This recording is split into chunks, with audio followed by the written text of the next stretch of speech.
All right, welcome What? to the Trampled Under.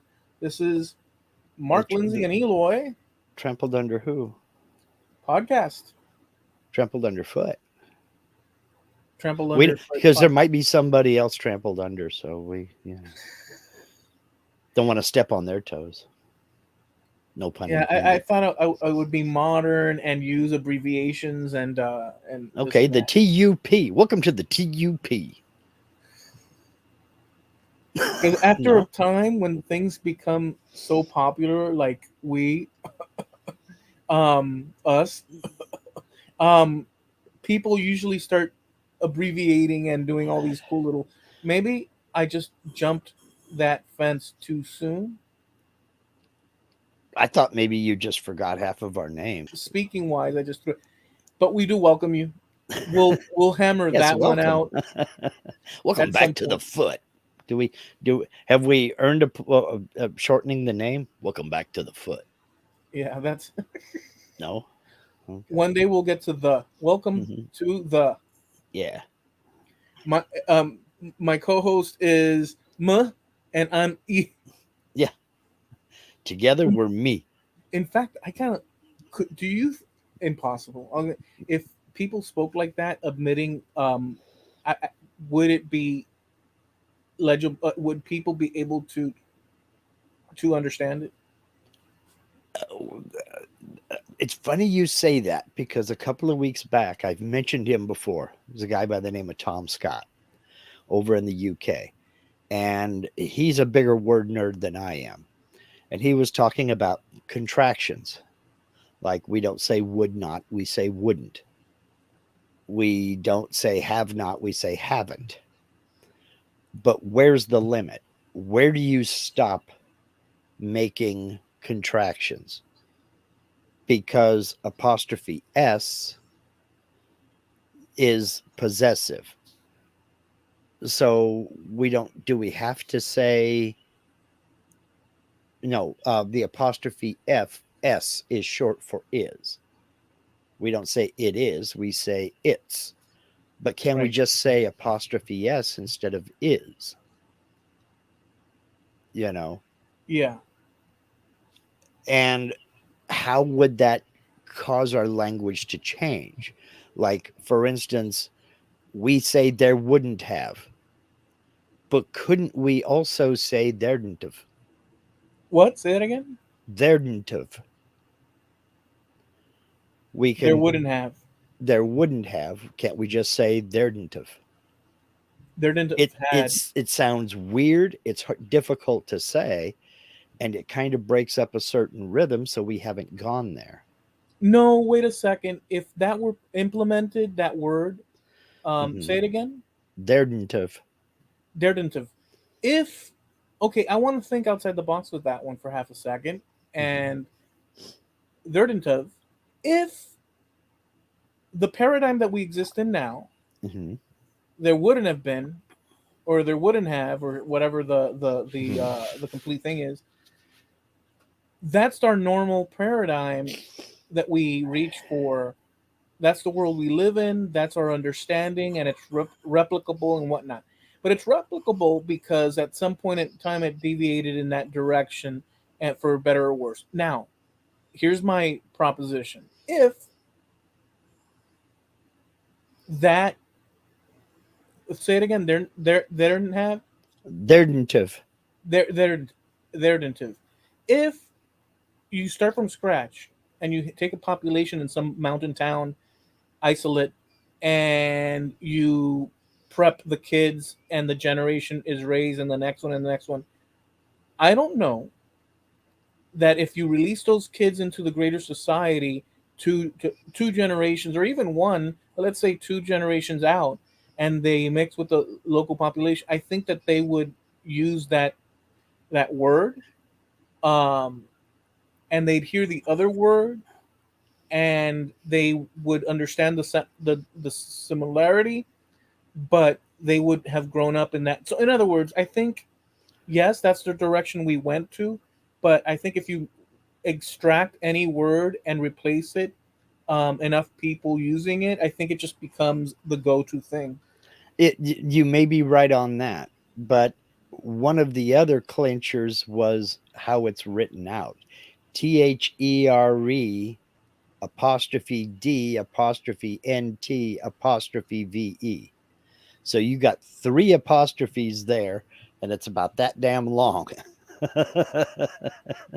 Well, we can go. So, I mean, it's so basically, and I really can't remember what he called it. There's a certain specific rhythm that English follows as we speak. There's a break, and then there's stresses on certain letters and certain uh, uh, vocal phrases. And things like that interrupt that vocal phrasing and become clumsy. So we, without even knowing it, have more or less decided we're not going to use that kind of word. I I have a. Well, go ahead. He's another example of this is using just apostrophe s as a shortened form of is, just instead of he is or this is, it's, or you want is to stand by itself, just a apostrophe s. Is this the store? Is this the store? Now, the word is already a contraction. It's shortened down from tis. We used to say tis. So it's, we've already shortened it down and we've decided this is the word. As a society, we have decided that this is the word we're going to use. Could we shorten it more? Yeah, we sure No, could. but okay. Ex, well, I have something else popped in, but I don't want to leave this thought. Okay. But something else popped up. But if I go there, then I'll forget this thing, and I just want to see what you say. Okay. If crap, thinking of the other thing made me lose this thing. Hold on, half a second. No. Okay, I freaking forgot it. Dang it! I Okay. hate when that happens. All right, I'll Well, give you the other one. Well, go ahead. okay, I was going to say Jim Docko brings up a good point here. The apostrophes are on the other page on your phone for texting, so it'll never catch on. Yeah, I mean, you know. Um, I forgot what I was. It was a question to see where you went with that. Um, but Well, I got tangled up. But I have something else that I wanted to. Well, now I lost it again. Tell me what we were gonna say. I was No, I just was. going to say that the whole purpose of this is I was asking you what you thought of this. So, I Um, don't really have an opinion because I'm of the opinion that the language is going to evolve, whether we want it to or not. now I remember. Let me not lose this. Okay. Damn it! I lost it again. I don't know what the hell's going on because you said the languages are going to evolve. I It, got it in one moment. It's such a subtle little question I had for you that would yeah, clear. I don't have a problem with it at all because, as I said, I know the language is going to evolve whether Uh, we want it to or not. And it just is going to happen with us or without us. oh, I just wanted okay, to get okay, your opinion. okay. You said, damn, I'm drawing this from the freaking lake, dude. I'm Hmm. pulling this back out. Okay, you said, I got it. I got it. Damn, Hmm. dude, this was difficult because we went in a. Spit it out before you lose it. Okay, you said earlier in this thing that Hmm. we decided upon. Hmm. And then you said what you just said now, which is Hmm. what brought me back to it. So the you decide we decided upon. Hmm. Explain that. What does that mean in terms of because we decided upon there wasn't a council No, that convened. Okay, go no. ahead. Common usage. Okay. Common usage. That's the deciding factor in every language. If you decide that the word for this lighter is bupkis, from now on it's bupkis. And that's all it takes. That's all it takes is for everybody to start calling it bupkis and it's no longer a lighter. Well, I agree Common with that. common usage is what rules. So what linguists are doing is they're looking at what's modern linguists. They're looking at how things are used now. If you notice, linguists very rarely correct people's speech. They will if it's something that is, you know, blatant, that you just have the wrong definition of the word. If you mean respect and you say repose, they're two completely different things. You know, they may correct that, but they very rarely correct speech. They report on it, they collect it, and they catalog it.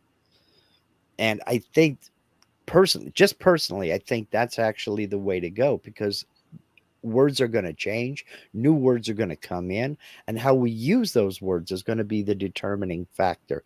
Doesn't matter what it says in a book somewhere, I before E except after C. Turns out that's completely wrong. There are more words that violate that rule than follow that rule. So Let they me don't give you even one. teach it anymore. Let me give you one a situation like that. Mhm. Forever and a day, due to being told one time that you should never start a sentence with and, Mhm. I never did. Yep. And I ran into multiple long across the ages, my ages, situations where that would have been completely comfortably suited and appropriate, but felt that there was a rule that I had to adhere to. And guess what? That rule Mhm. isn't true. It's true in certain Yes. scenarios only. Yeah. But if you're on a paragraph and you're working it, explaining something or other, but you finished one idea in order to put a dot at the end of it, period at the end of it, to say we've just stopped here, and you continue with a connecting scenario of what you can do that perfectly fine, Mhm. but because again, it depends on what's going on in the in the structure of the thing. Mhm. And I'm no English teacher, but I I've taken a liking slightly to at least working it so I could actually put words together to express what I want to say. And rules are important, but due to one rule I took to the extreme, I Mhm. eliminated my possibilities for like decades, dude. I'm Yeah. not lying. Decades I worked around, and due to those rules,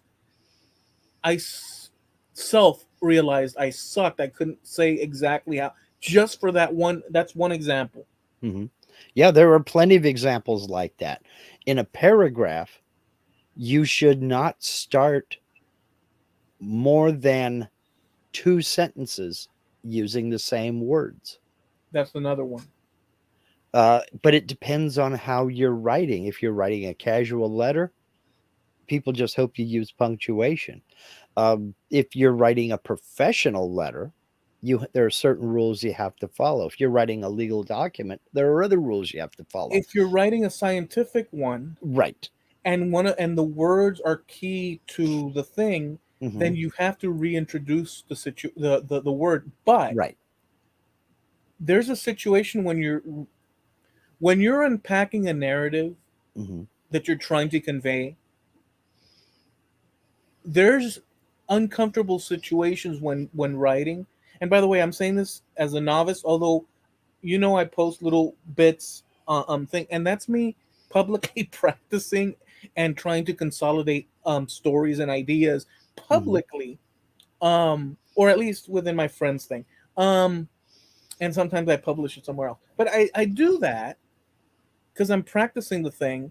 I mean, I can't self judge other than me self judging, but I come into situations that are very uncomfortable of what you're just saying, where I know, why am I going to bring that darn word back again? It looks like I'm repeat. Number one, it looks like, and by the way, just tomorrow I might write something, and you will find a screw up, in terms of that, because this is a process. But I recognize at times, damn it, I gotta say that word again. And so Yeah. what I end up doing is saying, how in some cases, how do I work this so that it continues the idea and I don't reuse the word? And what ends up happening is you have to take another little route in the story Yeah. because you have to reposition certain words. And what ends up happening is, at least I've noticed, my judgment, I end up telling the story better, in my opinion, when I run across a problem that I actually realize is a because sometimes you have a problem and you don't realize it and you fricking write it Hmm. and it's there Yeah. and you can go back and fix it, but you didn't. So if you don't realize it, Well, that's what proofreaders are for. and that's what proofreaders are for. But anyways, long story short, the idea that don't use the word too many times, it does depend, as you mentioned, um, but being able to, who knows how many things I don't recognize when writing that Yeah. are problems. You know what I'm saying? But Yeah. to be able to recognize, and that only happens when there's actual certain amount of rules that exist that guide the the And the, the grammar and whatnot. and those rules are fluid depending upon what type of writing you're doing.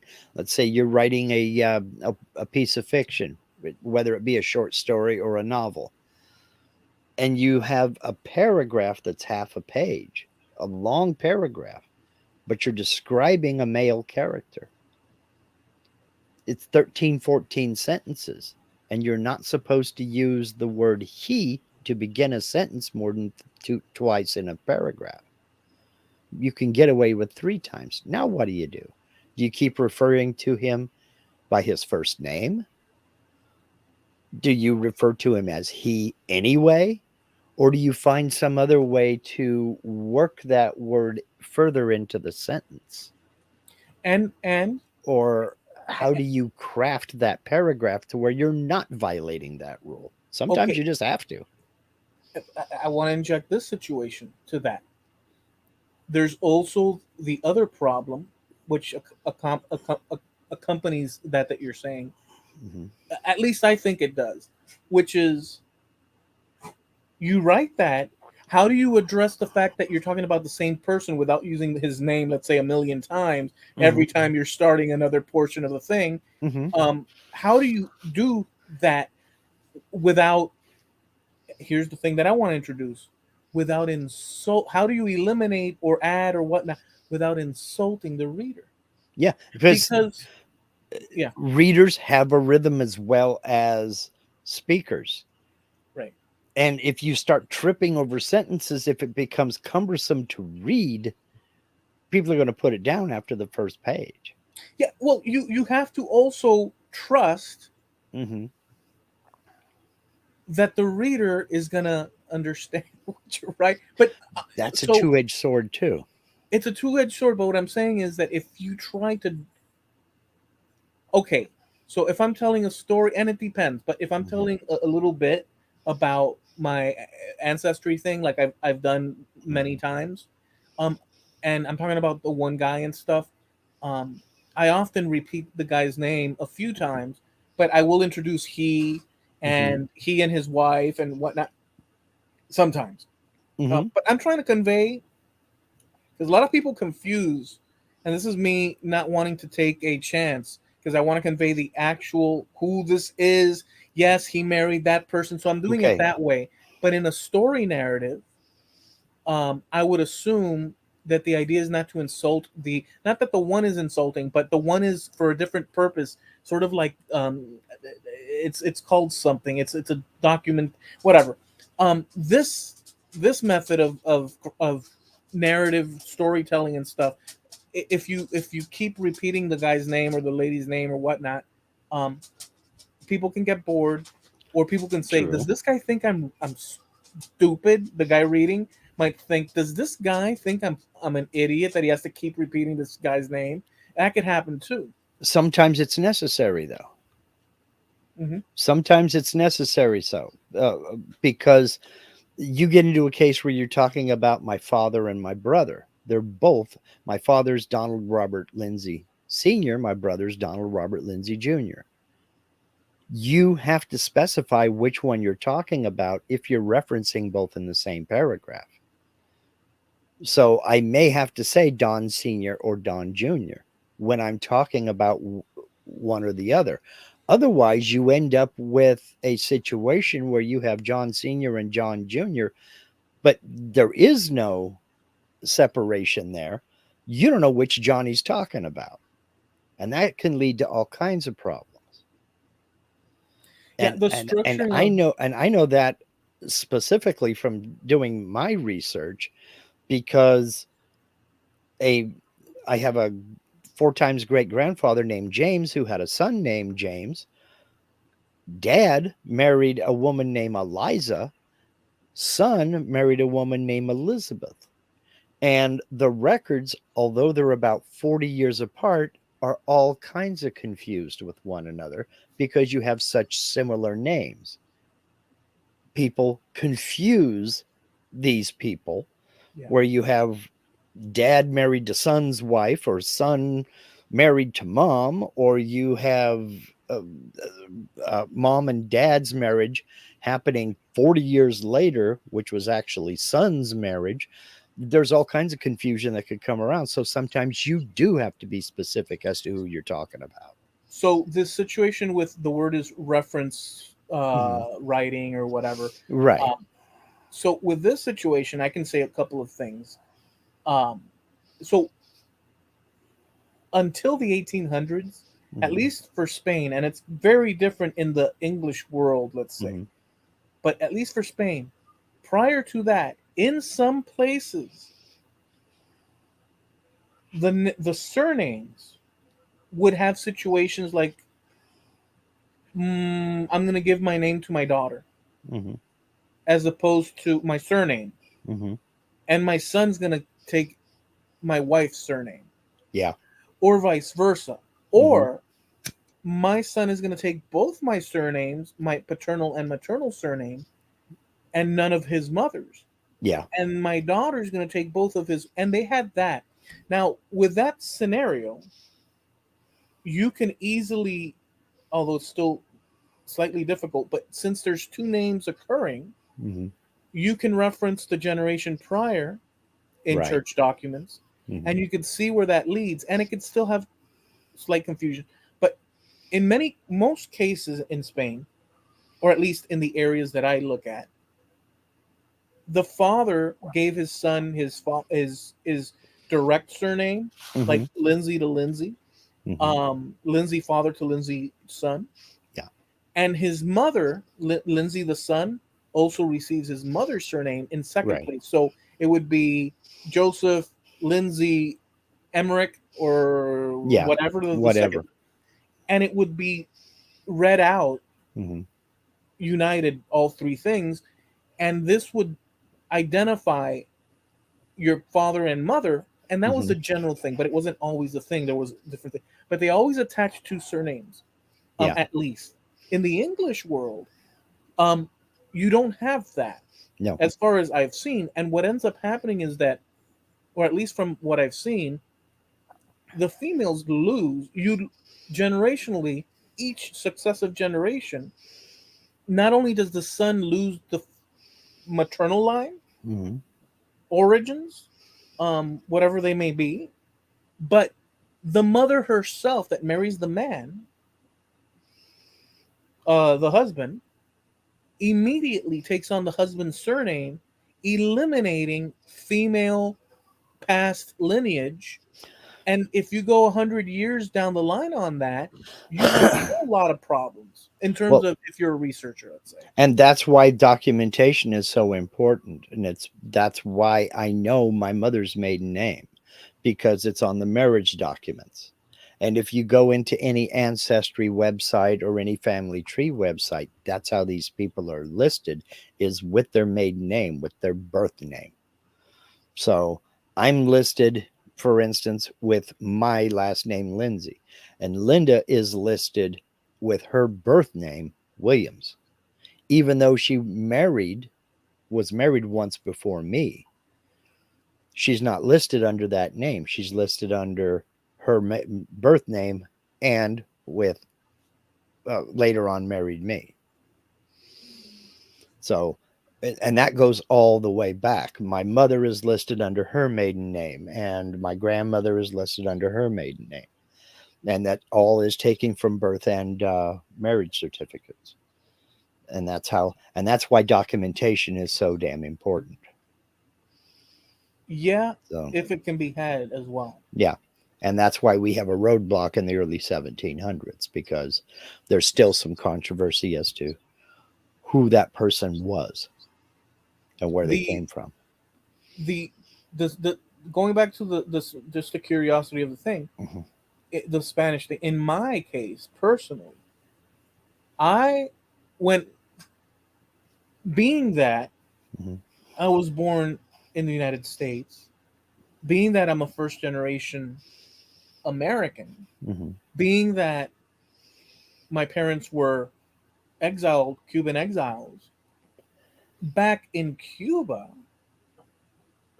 if they would have been married there, Hmm. she would have kept her maiden name. Both of her paternal and my mother would have kept Hmm. both. Yeah. And my father obviously would so, but due to the fact that we are now in America, in the United States, when I was born, actually, I'd have to look at my birth certificate I to was double going to check. say, what does it say on your birth certificate? That's Yeah, exactly what I was going to ask you. I'll have to double check to make sure. But in practice, Hmm. actually, in some newspapers, it's Hmm. okay. So this is what I'm trying to get at. Let me circle the wagons. In practice, like day to day Hmm. life, secular life, I'm Eloy Escojedo. Hmm. That's it.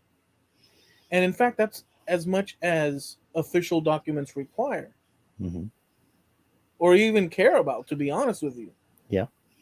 It's those two names. But now, and that's what I grew up with, and that's what in school.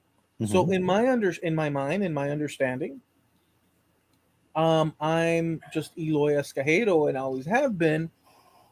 But that's not the story complete, because just a generation back from me, I would have been Eloy Escojedo Gutierrez.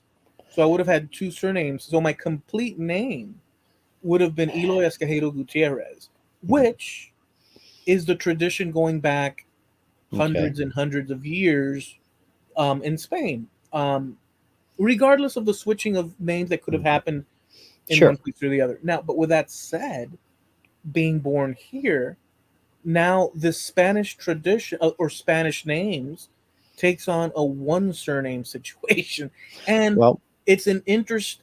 Well, just to it's nothing. I'll just wrap up this last thing, but just to emphasize, it's a curiosity of traditions in a moment in time that I'm a part of centrally in this particular thing, and I find it fascinating in terms of that just for a cultural shift into a hmm. different scenario, the only scenario I've ever known. I mean, this is just it's Hmm. normal for me.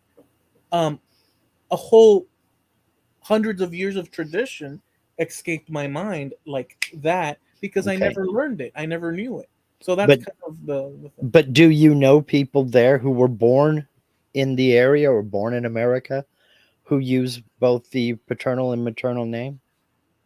I can't think of any off the top of my head, but I can tell you that in newspaper clippings from the 70s, the first date I was ever on, quote Hmm. unquote, first date, I was like a little kid. Hmm. And it was the party for a girl. Hmm. And we came out in the paper, and it's like very elegant the way they write the whole thing, and the two families and the little kid, and I was dressed like an Aladdin little kid. Hmm. I actually remember that. Hmm. Um, and they made me hold the girl's hand. I was like, "Oh, hold her hand. We're gonna take a picture." And it was just a photo op for her birthday. Yeah. But in the paper, make a long story short, in the paper it named. Notice what they did. They said, and Eloy Escojedo Gutierrez, the son of. But this was a Spanish paper, by the way. Okay. And so that's the curiosity too. Hmm. The son of Eloy Escojedo Uralde, and I forget the part that they add, and Berta Escojedo Gutierrez of Escojedo. So my mom was they introduced her name, her first surname, and then added of Escojedo. Okay. Common usage. Common usage for that Spanish paper. That was common usage, and that's how they used it. Oh no, yeah, right, yeah. So, and you dropping the Gutierrez, because that's 100% your choice. There is nothing preventing you from being Eloy Escojedo Gutierrez. And I don't think anybody would question it because you are of Latin descent. So I don't think anybody would question it at all. You still are, and you could use that, but that's Oh, I your could. decision to do or not. No, no, I could. Okay, So, so but my point is, we're getting back to that whole thing about common usage is the final arbiter of the language. yeah, I was just giving you a variation where cultures Oh uh, yeah. meet, Hmm. and some things in terms of that are so I find it a very interesting area because I was told by my grandmother at one point. She says, "Oh, your name is Eloy Escojedo Gutierrez," and I told her, I remember this. I told her, "No, no, no, I'm just Eloy Escojedo."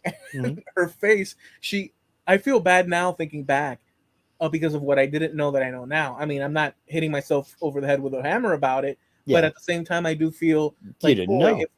if I knew more, but whatever. But she explained to me a tradition that was as clear as day Hmm. for her and endless amounts of people, but Hmm. due to one generational leap, Hmm. that whole thing. And by the It way, changed. remember, I grew up around these people. Hmm. Um, Practically every day of my life, unless I was Yeah. in my room watching TV. But these questions, Hmm. th- they weren't even. Yeah. It's not like I was. So it's interesting, it's one of those things. It is one of those And that is that's how curious. traditions change and how things morph. I mean, did your dad go by both of his surnames? Yeah, Okay. And so you were the first generation that only went by the first surname, Escojedo. yeah. I might have to look at my birth certificate to see if I'm it was added there. Because did they bring over the? Because I may, legally speaking, for all these years, um have should have written my name in full with the Gutierrez at the end. um but again, you are the final arbiter of that I'll have to look at that to see for sure. because you decide what you want to be called. Just because you have that other surname back there doesn't mean that you have to use it. Now, I can see where somebody would, source of pride and what have you, or just, yeah, that's my name. So, but then again, common usage, it's kind of like somebody named Raymond being called Ray. If he wants to put Ray on his driver's license, it's up to him. Imagine somebody in the United States, well, the practicality of it, imagine someone Hmm. in the United States called John Smith, Hmm. and in a town called John Smith of number of people. Hmm. The practical thing would be John Smith, you know Davis, or Hmm. John Smith whatever. um and those two surnames inform who the heck John Smith that we're talking about is, unless Hmm. it's like, basically. So that's the purpose of it. You had all these people in these towns, back in Europe, and they were like, well, he's John, like oak is roble. Hmm. Roble, that Spanish name roble is oak. um Hmm. oh, that's John, uh, Juan Roble. And then, like, who is it? The one over there by the fields, or is it the other Juan up in the mountain that you're talking about? And then the other guy would say, no, no, I'm talking about Juan Roble of the mountain. And all of a sudden, you have Yeah. the name going Juan Roble Mountain, and in Spanish, montaña Hmm. or montana. right? Wouldn't it be De La Montana? It could Montana? be, Yeah. Okay. and they would add that, so it wouldn't be even roble. It would be de roble, de roble, and so all of us. But they dropped that in the Hmm. 1800s. Some people still had it, Yeah. and even today, some people have it. But Hmm. de roble or de la roble or whatever would Hmm. eventually end up being just roble. You know, Well, De La Rosa is still pretty common. yeah, it's better. It sounds punchier than just Rosa. Sounds more noble. It sounds more noble when they say it Juan like de that. la Rosa. That's a romantic name. Come on. Yeah, You it could sounds. see that as the lead in a movie, Juan de la Rosa. There's a name in Spanish that you would never come across yourself. Chances are, I could Mm. be wrong, but it's an interesting surname. I'd never paid attention to any of this, but this is interesting. Check this out. The name in full is, I'll say it in Spanish and then I'll say what it means in English, unless you might know what it means just by listening to it. The surname is Ladrón de Guevara. Ladrón de Guevara. So you have no, okay, so, The something of the something. okay, Ladrón is Mhm. thief, Oh, geez. and Guevara, I don't know what the heck that means, but it's a surname. But Ladrón is, so thief of Guevara. Hmm. Like Che Guevara, Hmm. but it's Ladrón of Guevara. That's the full name. I looked it up and I forget now, but I can sort of, that person was from a part of Spain where they, if I remember correctly, I'm sure that I'd have to revisit it, but if what I remember is that they got that name because that person stole territory from the Moors and something, and they added that part of it. So it was, but you could easily think, oh, so his family comes from a bunch of thieves. You know what I'm saying? So it was kind of a badge of honor and not an insult. He took Right. back land from the Moors.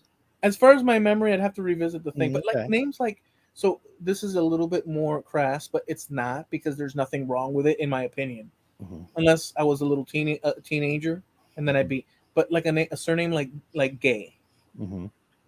Now I heard that surname growing up on occasion, Hmm.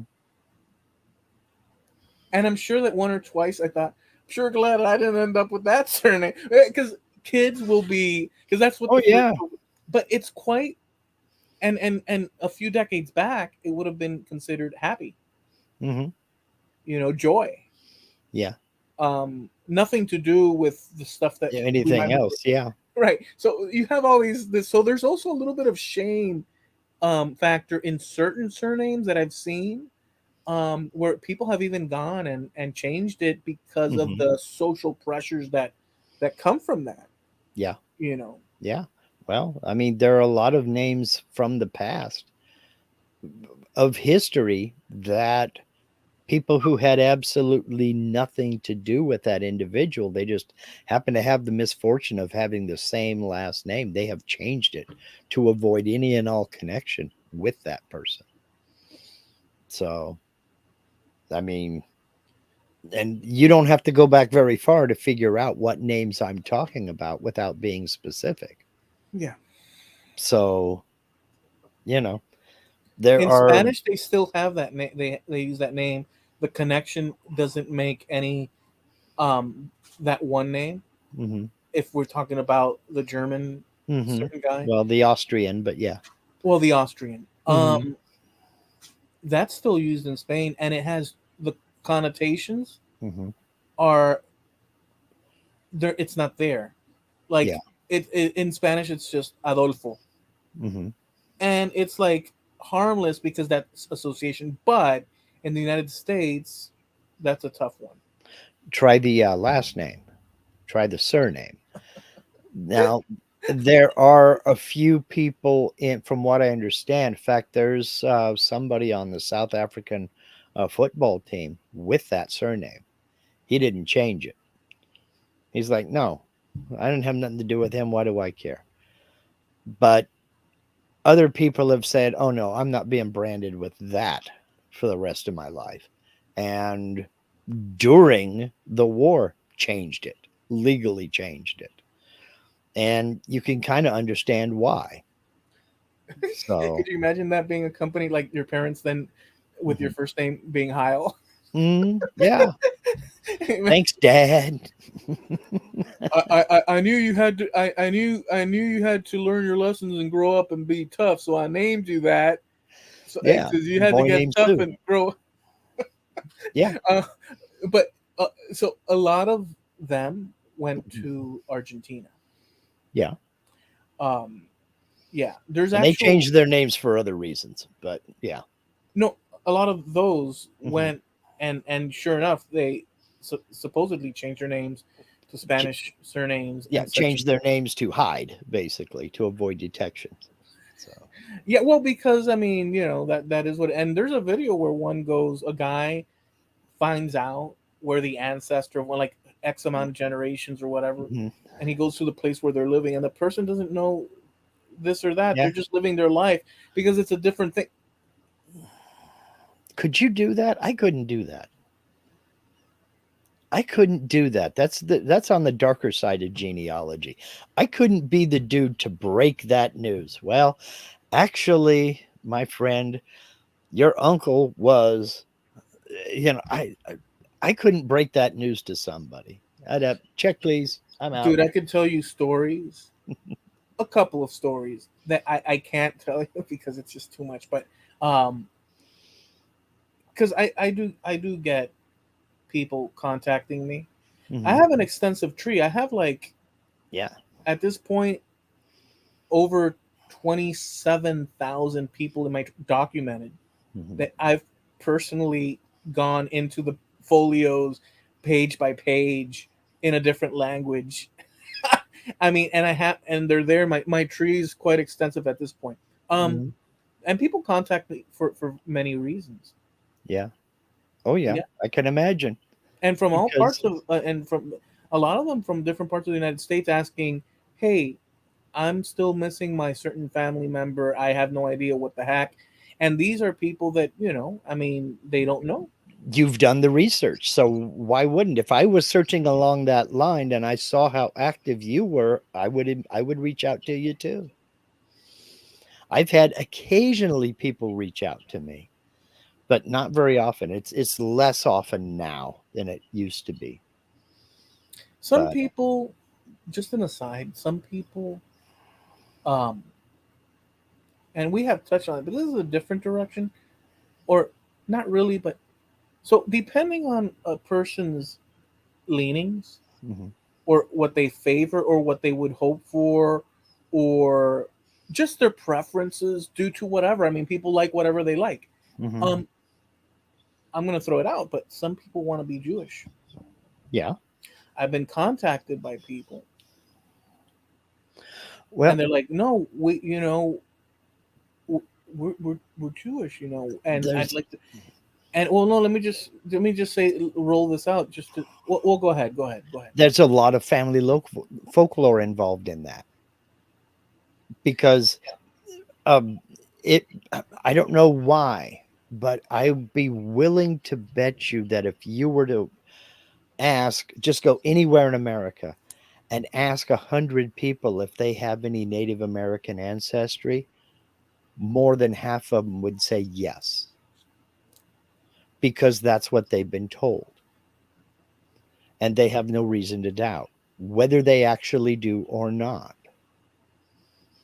Yeah, We were friends with a couple down in Nevada. He was full blooded Apache on his mom and dad's side, both as far back as they knew. And he told he says, look, it's a joke amongst my people that there are 300,000 Native Americans and 500,000 Cherokees, because that's the only name white people can remember. And I think there is some truth in that. yeah. Early on, early on, fur trading. Hmm. I mean, it could be a fair amount of them. I don't know what it could be that some of those things are true, but then again, others not. And again, of course, like we've mentioned, that requires paper trailing and all this and that to Hmm. even know that. But when you have a lack of women and you're out in a territory, that's quite. I mean, I can say for Well, sure, at least in the Spanish world, the men came. Some hmm. women did come eventually early on, Right, but that was not the case in the beginning. right. And you're not going to pass on pass you're not going to let a beautiful squaw, but because the thing is it's not going to happen. You're going to try to mate, and they did. Hmm. um But and so the joke was in reference. Ed's joke was more along the lines of majority of these people who think they have Native American ancestry don't, and there is a lot of that. well, look at that congresswoman. I won't say her name, but she's been called Pocahontas in the past. Hmm. um this woman, she did a DNA test to think. The funny thing about that situation was Hmm. that when she did the DNA, so they did find uh, native Yeah, ancestry, but here's the problem: the amount that they found it is was like so far back. It was, is yeah, likened to maybe 1600s. yeah, In the 1600s, the number of ancestors that you had running around America, she had running around America and other astronomical. places, Hmm. was plenty. Hmm. And I can see that in my tree when I open up all the little forks. Yep, same here. So when I have all those little forks open and you see all those ancestors, although mine came from roughly the Iberian Peninsula, but I had those other things that I told you.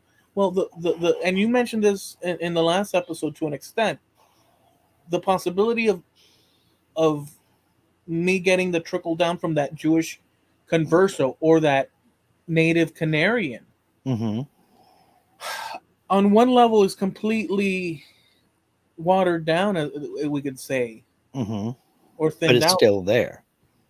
But here's the thing: at the same time, those people in that, if it's an island, mate Hmm. with each other.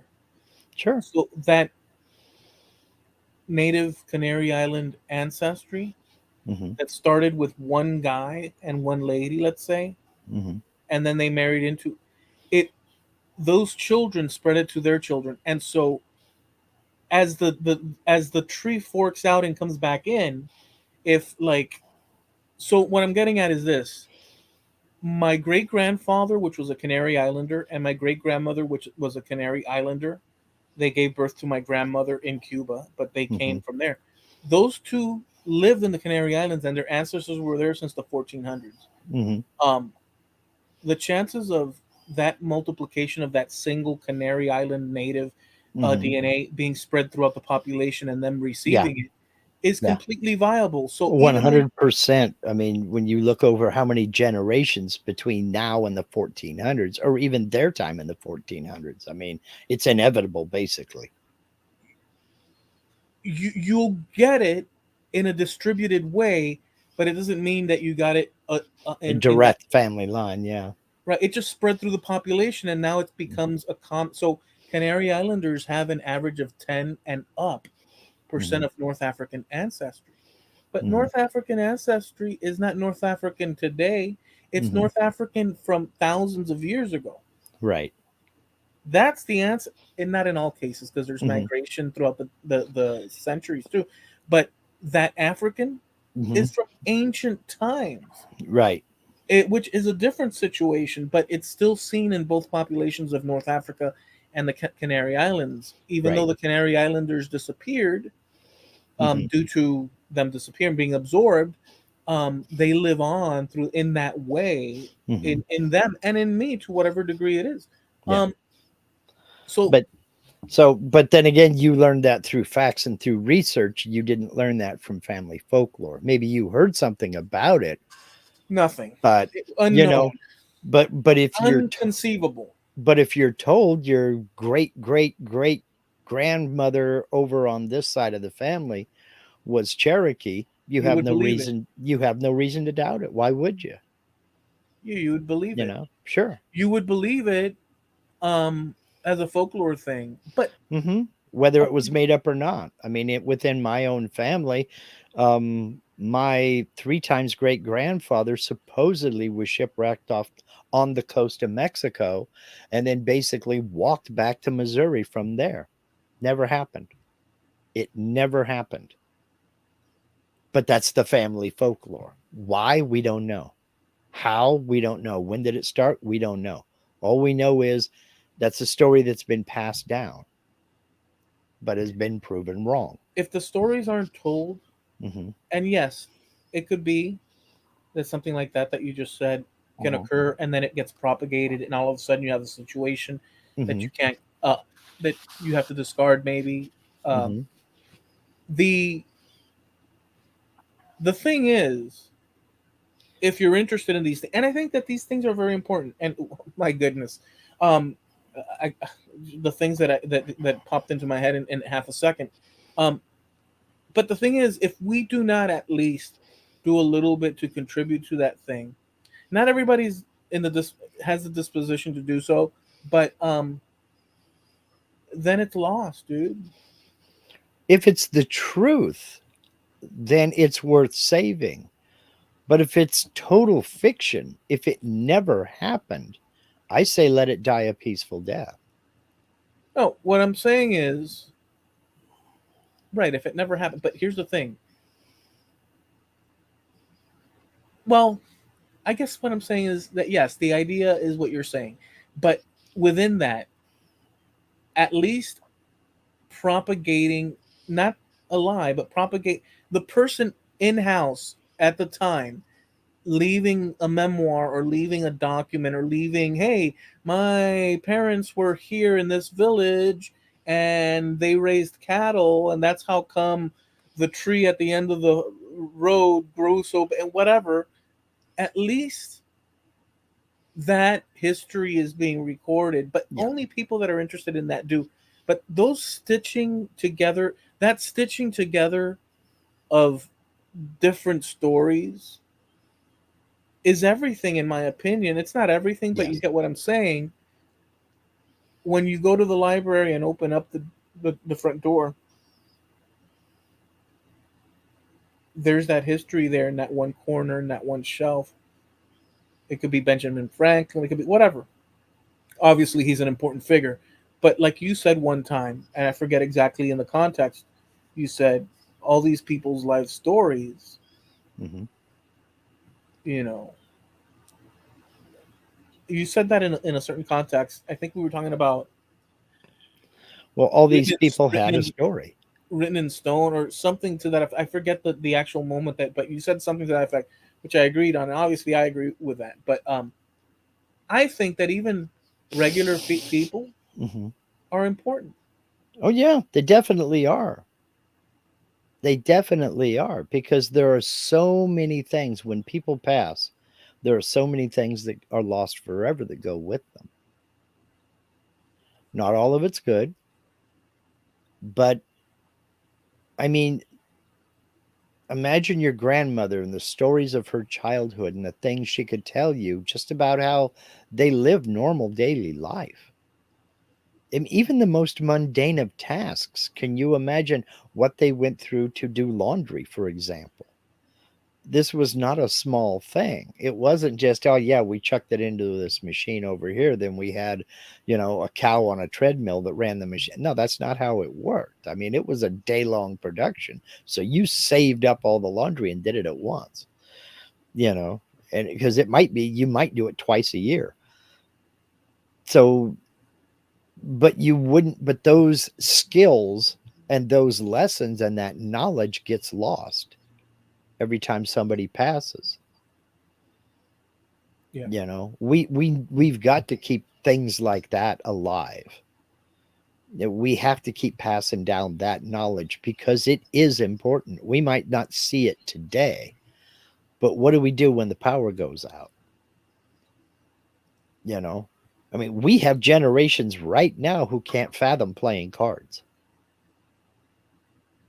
Playing playing a game of cards, pick the game, whether it be rummy or canasta or, whatever, Uno.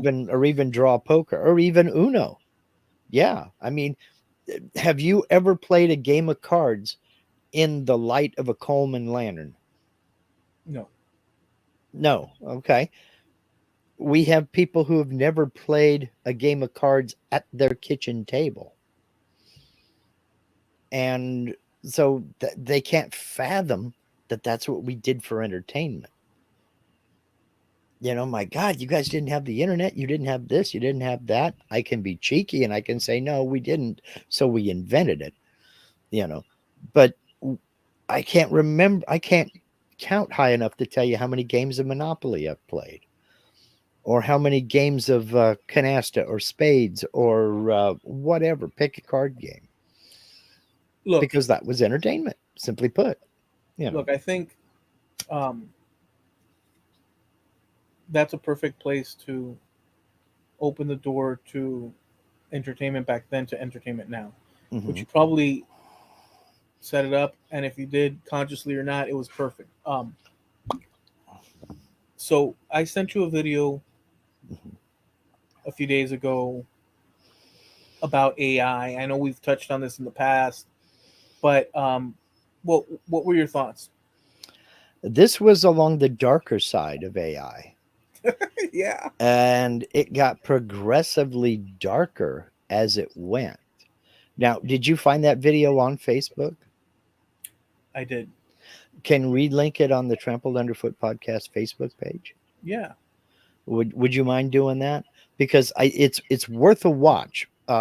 It's I hesitate to say that it was a TED talk, but it was something similar to a TED talk. This was a presentation with two hosts that kind of bounced back and forth talking about the topic. And I think it's an interesting view.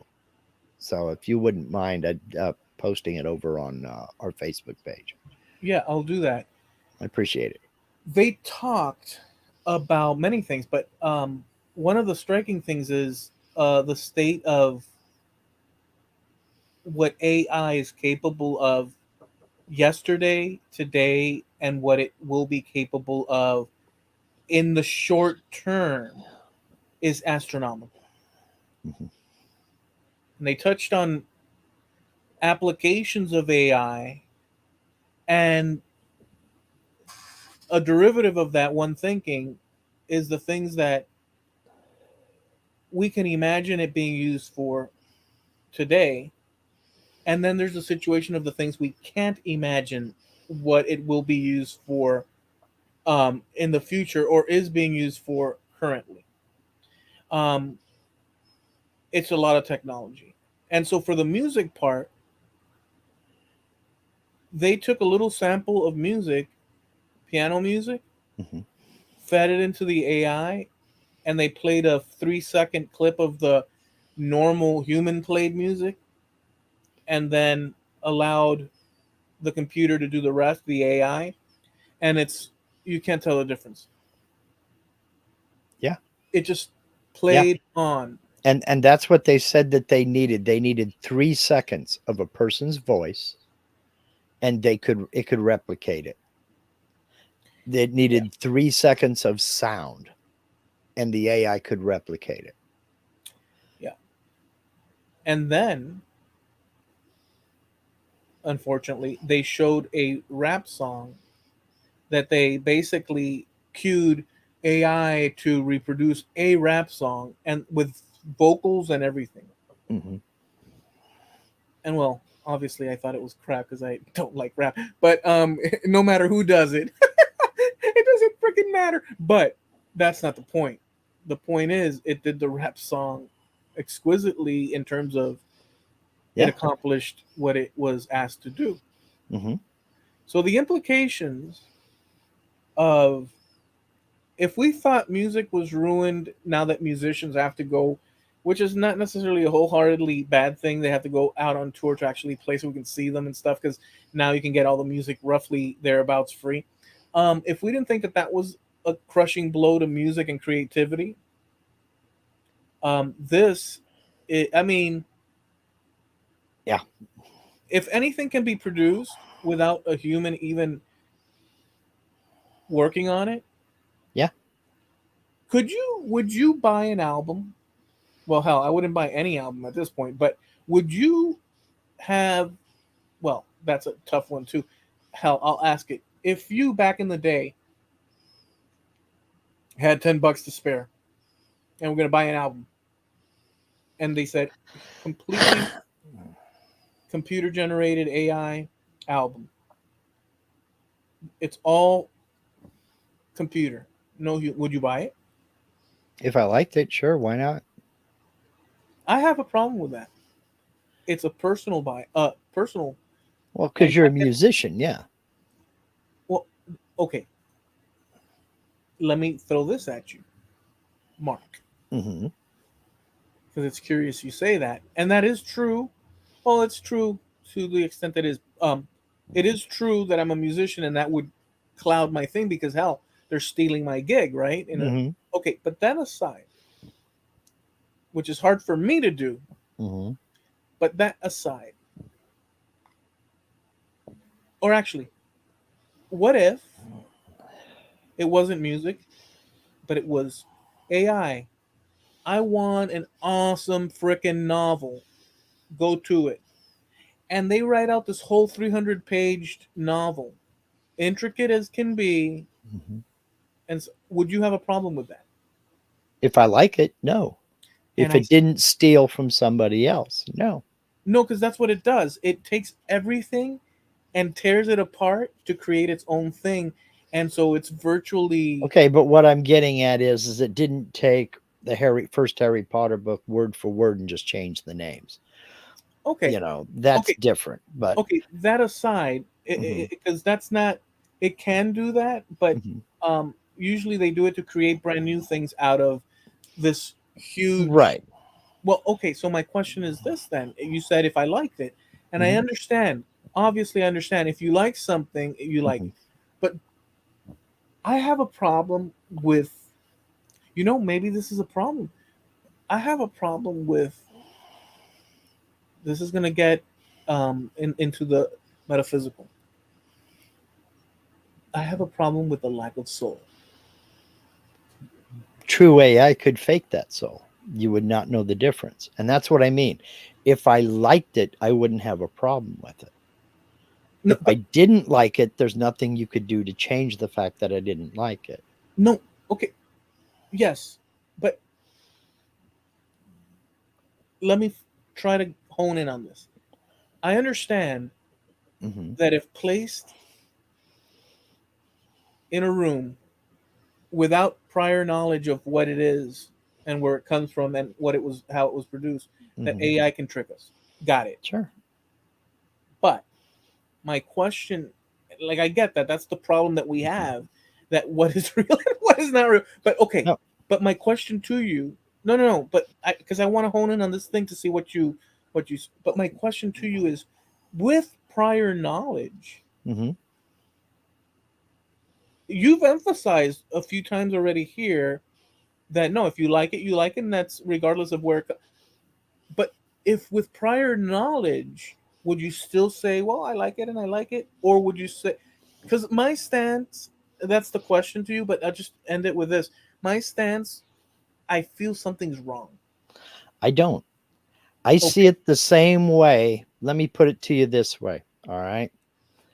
Um, maybe I'm a Moody, dinosaur.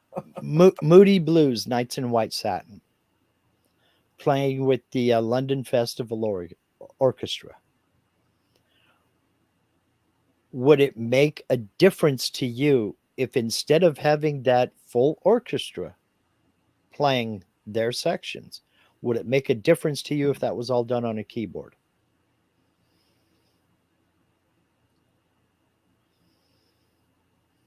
It doesn't violate the soul. issue that I Okay. have because it's a human touching the keys. How about a drum machine versus a physical drummer playing a kit? That's another strong case. I Okay. would not have a problem with it because the first thing I thought of was that song "There Will Always No, There's Always Something There Too" from the '80s, and Mm-hmm. they did that.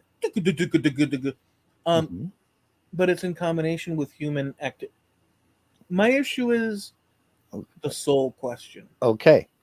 Auto tune and pitch correction. But I'm gonna give the same situation back because as long as okay, See, no, I get what you're saying. well, in my brain, I equate them. I equate all of that. I, as a wannabe drummer, I had a major problem with drum machines because you're putting a drummer out of work. What the hell? Until I saw what could be done with a drum machine that would be very hard for a human to replicate. You know, I grew to accept it. I still am not much for auto tune, but I've grown to accept it Well, because it's here. It's just, oh, Mark, you I know, have to see. I'm violently against it. and Ugh. I do have a problem, however, with false symphonies. I think that when you get down to it, as you say, talk about a lack of soul. I don't think any one keyboardist could play an entire orchestra. The sounds, maybe you maybe have sampled it and you may be able to play it, but there is something about it that still sounds electronic to me, Okay, you there's know. a lot. There, hold on. But I see, and I've never heard AI music, but Yes, you have. I see, well, not knowingly, not being warned beforehand. Right. So I can't speak to that. But I see AI music as being just an extension of the electronic takeover of music that started in the 1990s. I see it as just the next evolution. Okay, let's pause all that you threw in the kitchen sink in there, Mm-hmm. which I do that a lot too, anyhow. So, Yeah. but the problem here that I have is that, well, number one, it's your opinion, so you're Yeah. quite safe and comfortable in it. But that's not what I'm. I guess a drummer. I'm sorry, scratch that. A musician that takes a drum machine, Mm-hmm. like one of those little drum machines back in the day, which Mm-hmm. I had a couple of them, Mm-hmm. um, and inputs information to it Mm-hmm. in order to create something. If he just has the drum machine playing a drum beat, Mm-hmm. and that's the end result production, Mm-hmm. what we're listening to is a drum machine.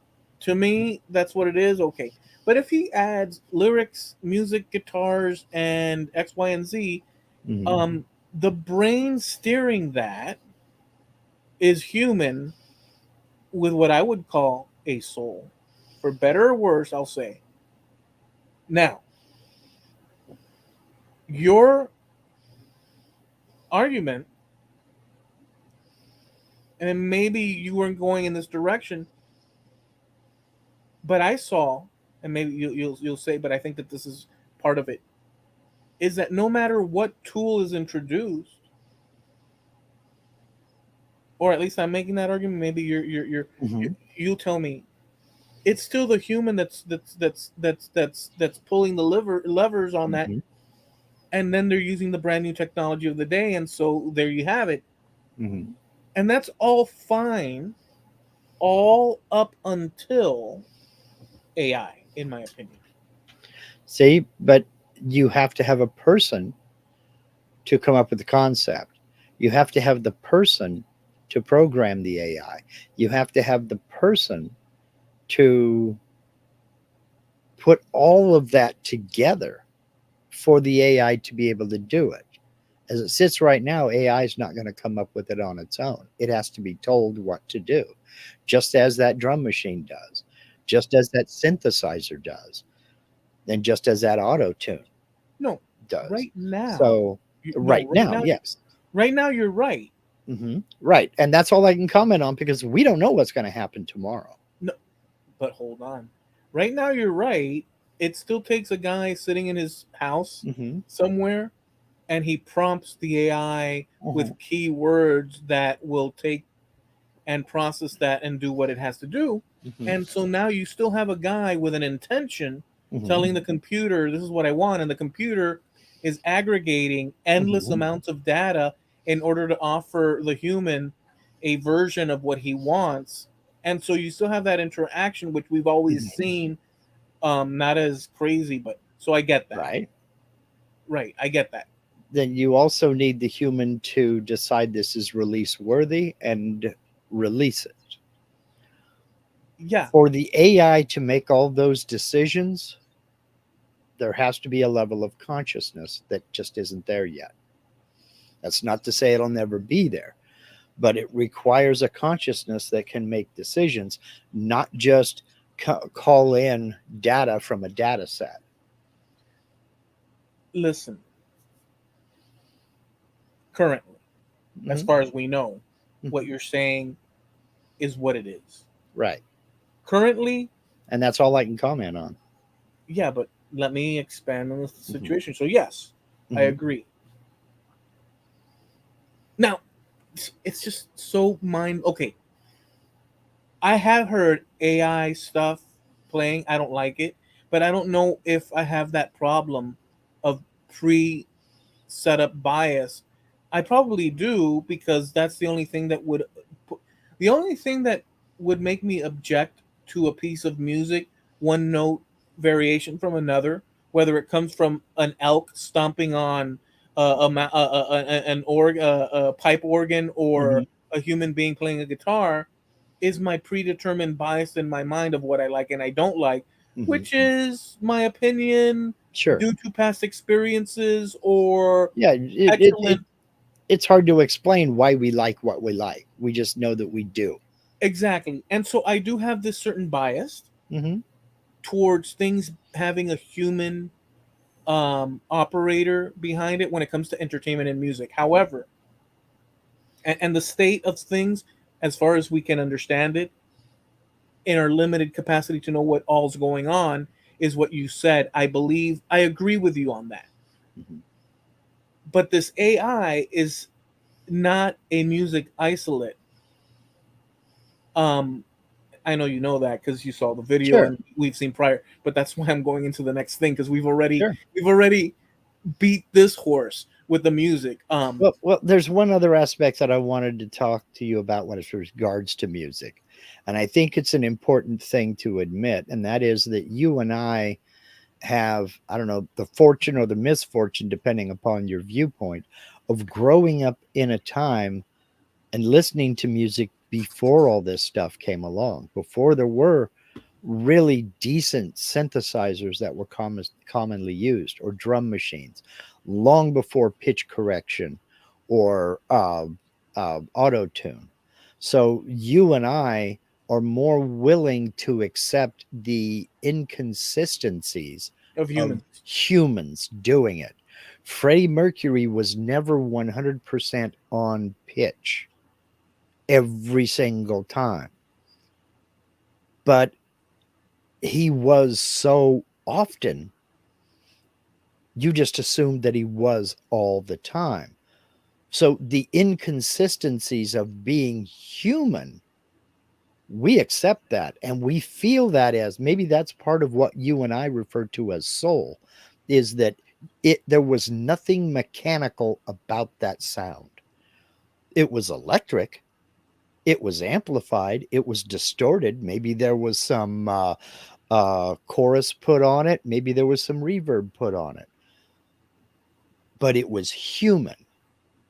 And that was half of the attraction, was that these are talented individuals. This isn't an engineer in a booth adjusting that C so that it is a C and not just a little bit flat, you know. So I think that's where a lot of our bias comes from, is because you and I grew up in an era where those human inconsistencies were the norm.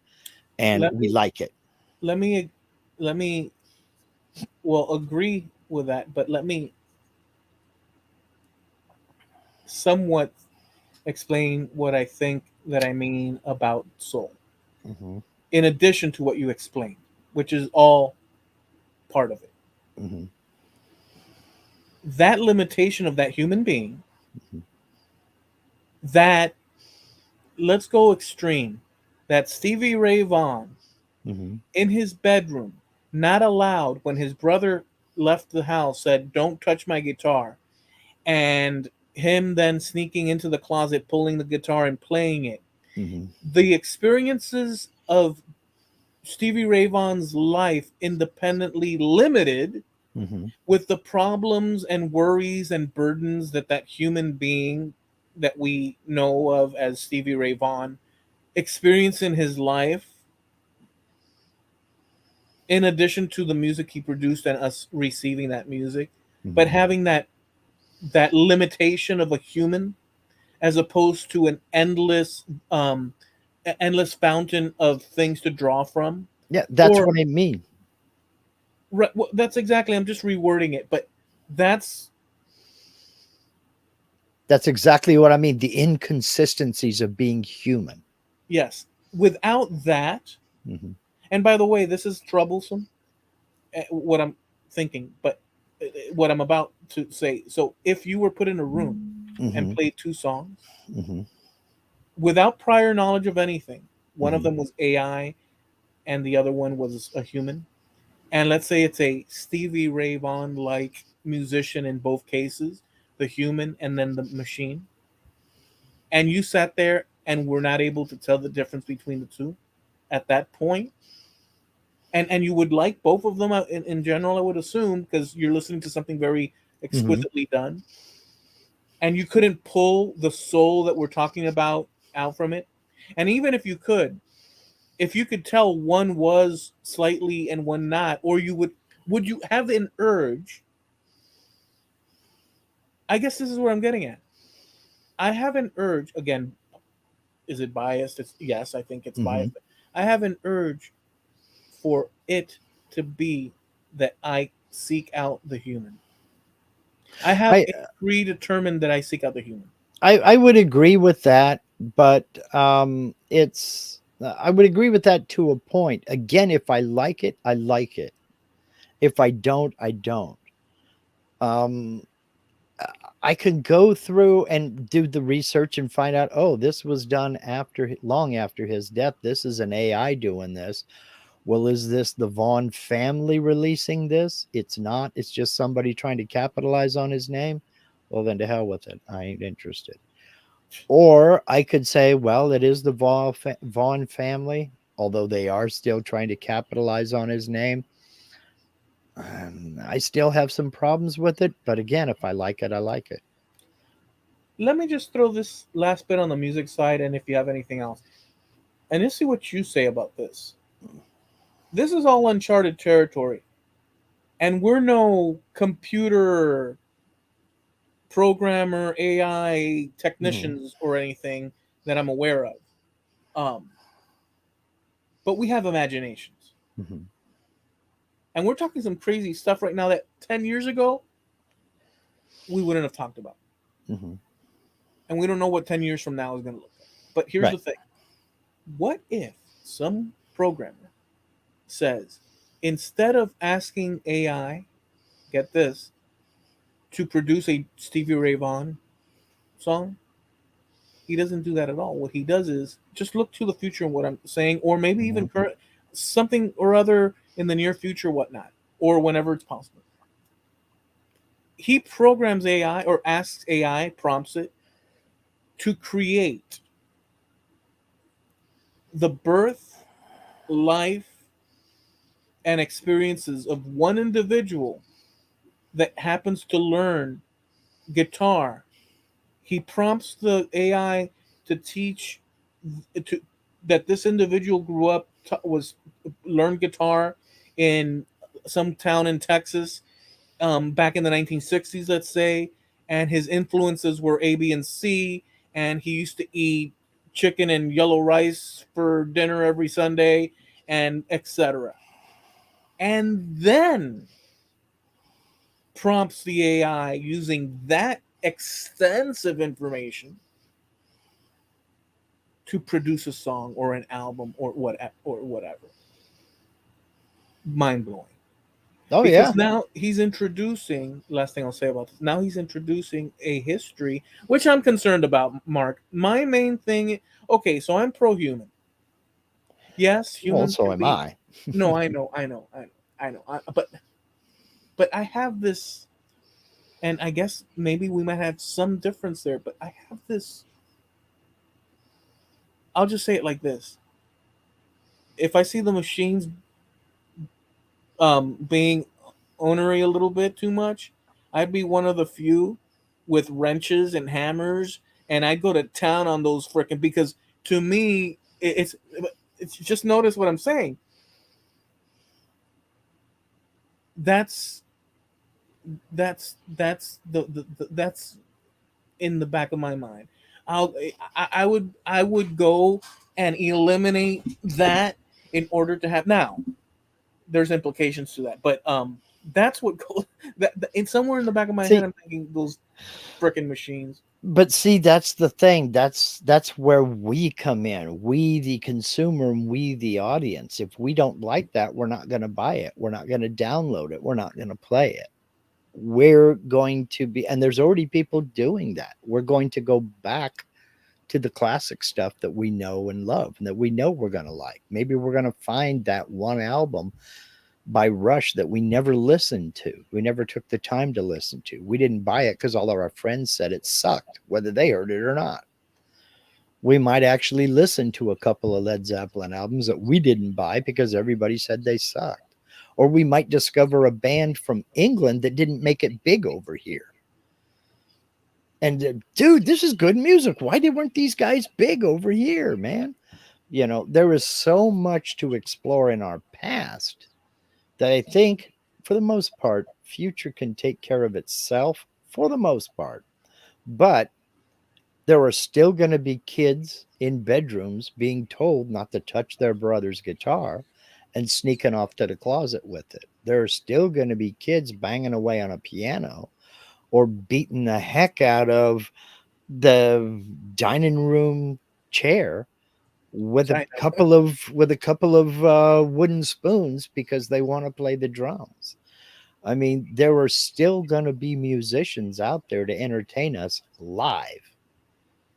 You know, um, Jim Dockrell asked. He says, "If you're a fan of AI generated music, how are the concerts?"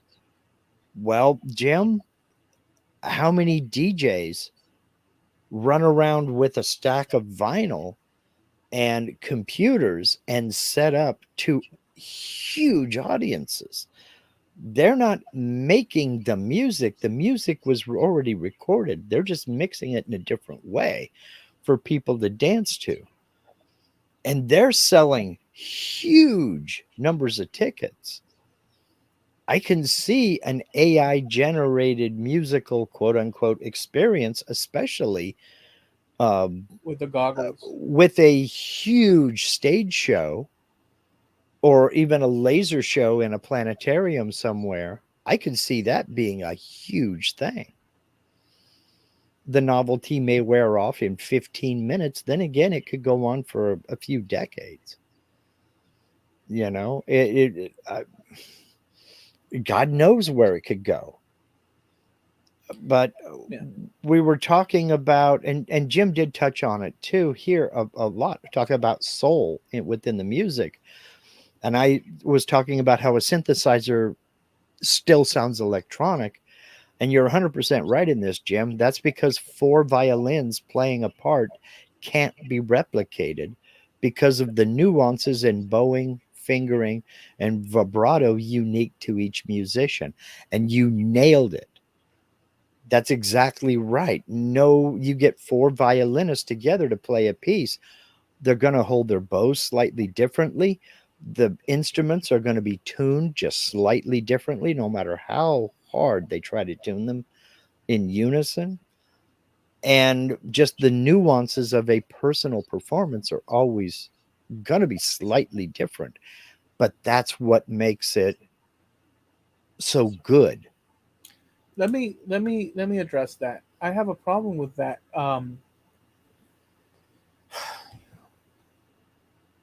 AI can incorporate all of that. I'm trying to look for the soul factor. Here's the problem. This is terrible. If we lose the differentiation between perceiving human um, uh, real from not real, Mhm. and by real I mean, and then it gets into the question of what real and not real is. But what I see, the whole thing is screwed up because it would take like forever to unpack. If you can't tell the difference, Mark, Jim, out there, between the differences in violin pressure on strings and on the wood and stuff, because AI can incorporate all the variations that exist already and produce it in stereo or surround sound or whatever. I don't know, man. I don't know. Okay. You preface this by saying you knew in advance that this was AI. Now, if you mean somebody is presenting this as Pink Floyd with the London Philharmonic Orchestra and it's an AI, that I have a problem with. Oh, I see what you're saying. So in the So case of, so if I know beforehand that this is AI music and this is not Pink Floyd and the London Symphony Orchestra, this is an AI representation of that.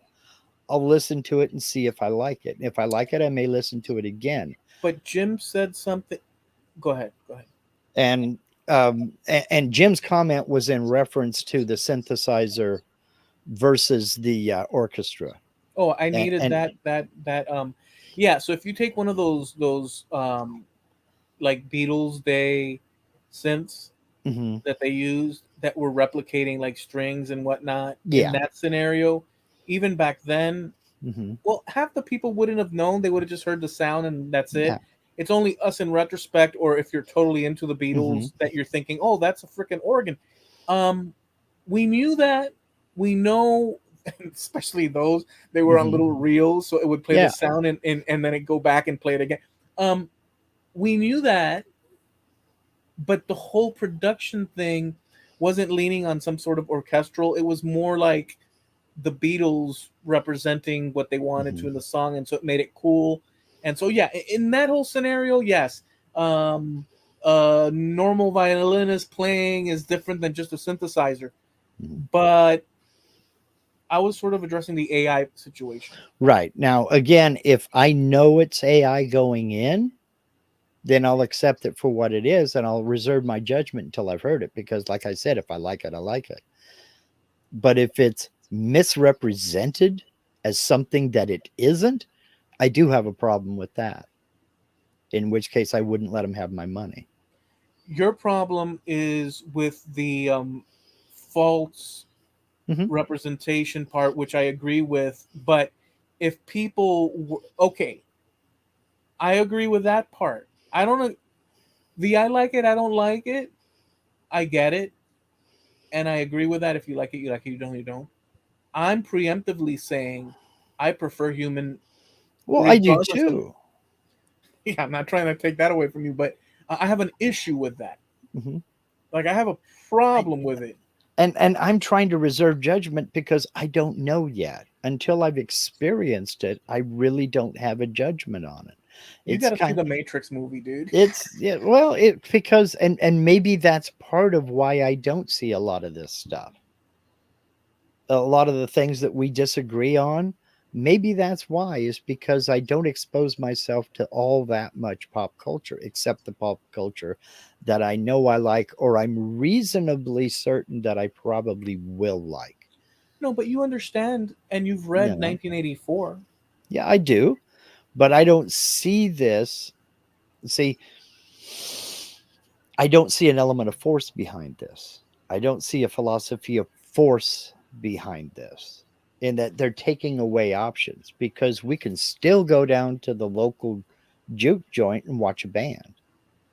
Now, if those are all taken away and we get into Frank Zappa's Joe's Garage type of a scenario where music is evil and music is just, live music is gone and you will listen to this, I have a problem with that.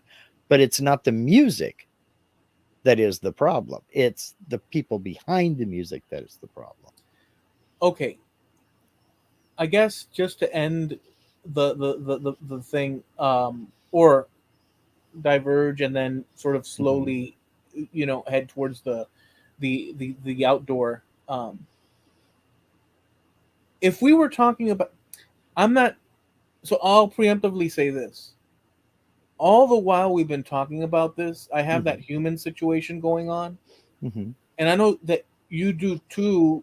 Hmm. But you're reserving judgment and you're not saying full throated, like dystopic whatnot at this point. Like I get what I Hmm. was listening to you, but I am curious. The context of the picture broadly is that if it were just this music application, Hmm. but the video that I had shared with you had multiple Right. implications, and so Those looking concern me. looking at it, the music, I guess you would think, well, what we've talked about. So let's not touch on that again. Hmm. But moving to areas of like similar because it's audio, um, reproducing someone's voice, having someone call Hmm. another person, the other person thinks that they're talking to the person they think they're talking to, only to be defrauded Hmm. or kidnapped or some other strange or terrible thing. Right. Right. Those are the things that frighten me. Even just something simple like he was talking about, and this is why it would really be beneficial to see this video.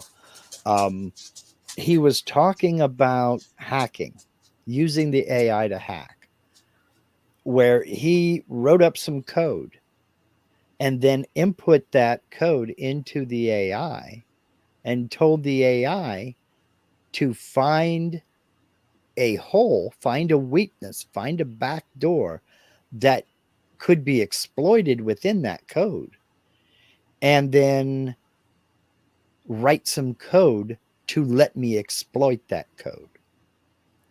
And within just a few seconds, he had code that he could upload and exploit a backdoor or a vulnerability within the website that he had created. And it told him how to do it and gave him the code to get started. That frightens me because that tells me that anything online is vulnerable. We already know that it is. There are safeguards that you can take, but that ability tells me that there are no safeguards that you could take. So anything online is basically fair game. That scares the living hell out of me because whether you participate in it or not, whether you participate in any online banking, let's say, whether you do it or not, your banking information is online on the bank's servers. So and you don't have to go to the bank website and create an account and enter a password. and they can become you Exactly. indistinguishably from you. Exactly. And see, okay, self note audibly for everyone to hear and myself. There's an interesting uh, genetic application that I want to touch on, but touching on this that you're saying,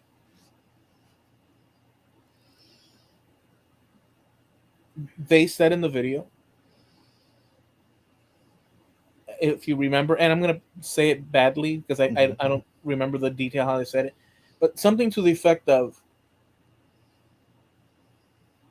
photographic evidence and other types of evidence in legal situations will be useless. Now, they said from this moment right now, and I don't know when that video came out, when it was recorded. They said from this moment on, photographic evidence, video evidence, with or without the audio, is no longer trustworthy. It's no longer reliable. Yeah. Yeah. If you can create, see, that's Mark. That's why I said. Now, by the way, I 100. Let me just preempt what I'm going to tell you. That's why I said a few episodes ago and whatnot when we were talking that Mark, I don't. I said something to the effect of Mark. I know that I exist because I'm here. I can touch myself. I know that it's me, but how do I know that Mark is Mark? For all I know, in this crazy world, Mm-hmm. I'm talking to myself and your computer generated thing. And Yeah. here's, as silly as that might sound, it's not silly. I It's mean, not silly. again, I 100% understand that you're a real person and Mhm. you're the Mark that I've You don't known. have to explain because I agree with you 100%. It's a problem. And even then, I only know about you what you want me to know, and you only know about me what I want you to know. Okay, but that part falls So, within our human experience of what people decide but to share. That's but the fine. whole point being is that we've been talking with one another for about 5 years publicly, and behind the scenes longer than that, It's insane. but we've never been in the presence of one another. Right. Here's the problem. I can switch it off to you. I could, okay, so I'm telling you that, hey, Mark, I know I'm real. I know Mhm. I'm real, Mark. Yeah. But see, flip that freaking paper, flip that script over, Hmm. and I could just as well be computer generated and telling you in order to convince you. Say, well, Yeah. I mean, I'm playing around Yeah. with this, but like, Absolutely. But you're absolutely right. so so so unless we're in front of each other Hmm. from this point on, I mean, we're playing to play it cool. I Hmm. think we still have a handle on things, but So let's just put far. that. Well, yeah, okay, but just to from this point on, broadly speaking, according Hmm. to what he said, and it makes it, it's not like it's a mystery. This is like people in a legal sense, Hmm. they can't really argue the point with video, and which is, let me throw this freaking sideball. If you remember that guy that said okay or gave a thumbs up and got sued to pay the thing and this and that, Hmm. in this world, Canada should catch up to the dystopic thing. But as it goes along in a court, that wouldn't have flown. That thumbs Shouldn't up, have flown. huh? It shouldn't have flown. No, it shouldn't have flown from the beginning. For Right. the same reasons we were even arguing that day. Exactly. This stuff that we're talking about now, we were kind of hinting at it in Oh our. yeah, we talked about it, but that was before this video came out, and that wasn't that long ago. That was just a few episodes back. So look how far the technology has pushed in that short period of time. Now, that was just back in 1989. Remember that show? Oh, that was within the last couple of months. Yeah, I know. So I mean, look at how far the technology has come in just that amount of time. It's freaking I mean, insane. it's crazy. It's Now, exponential. He but showed the graph. if you think about that, you and I discussed this. I don't remember if it was early this year, if it was last year. At what point does video evidence become irrelevant? And have we reached that point? They just said. Yeah, I understand that. And that's their opinion. And I have no reason to doubt it because I see where they're going with it. And I think, as they said, left unchecked, it could really go that way fast. But if So, somebody in court, if let me just say, if somebody in court presents evidence that things can be doctored to X amount, and I'm saying that my client, um, we can't prove either way. mhm. That's the direction it's going to go. Well, yeah, Like, absolutely. Because it has to be proven within a reasonable doubt. Now, if I took a clip from one of the Iron Man films and showed it to somebody who had no idea what the Marvel Cinematic Universe was and showed it to him, would that, how difficult would it be for that person to believe that that suit really existed? if they have no pre? Are you saying if you show them that? Hmm. Can you How hard would it be for me to convince them that that suit really existed? you show someone Hmm. that suit in a movie Hmm. that's never seen that movie? Explain that part to me That's again. never that has no idea about the Marvel Cinematic Universe. They've never seen any of the movies. Let's say we find some remote spot in Cambodia or something like They that. wouldn't And know they've to never say. seen, they don't know Robert Downey Jr., they don't know nothing about no Iron Man movies.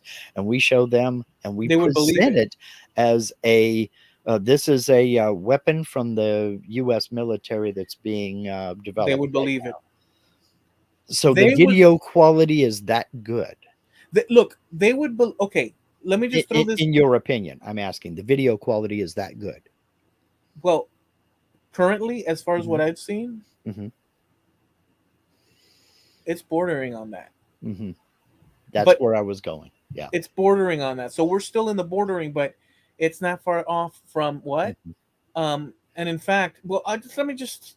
Uh, Hmm. so it's the what you just said. You take that guy from some remote place, Hmm. and they watch the Marvel Cinematic Universe, and they're watching that, and there's no reason for them to. They're looking at it. Well, it's the same as that one video where a dog or there's one with a bear is walking in the forest and someone placed a mirror Yeah. and they see their own reflection and they cannot tell whether or not they're barking or growling at another animal because they don't know the difference. It's the same difference of what we're coming up against. Yeah. And that is a very real concern. That is a very, very real concern. Now, they did throw in this caveat a couple of times. They said currently,